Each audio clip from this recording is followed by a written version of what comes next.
I've been associated with the television industry for the past 18 years. I've had the good fortune of growing with the growth of television, cable and satellite television in India, and have learnt a lot. So basically, the idea is that I have been used to doing a lot of programming. So as the tagline of this channel says that it's Zindagi Jode Dilon Ko.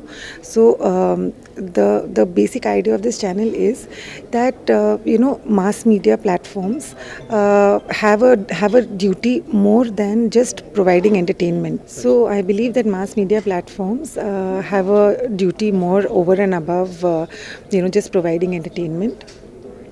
And through entertainment we can actually join hearts.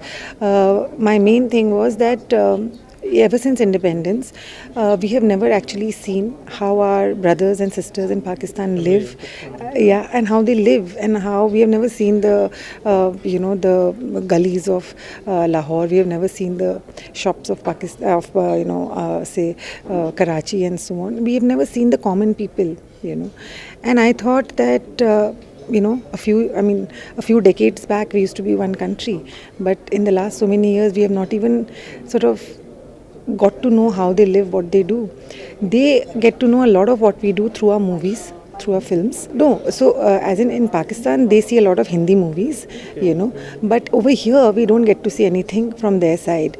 So we thought that, why not start a channel wherein we have shows which are made over there, which shows us new locations, which shows us how the common person lives, and which then joins the hearts of the common people in both the countries.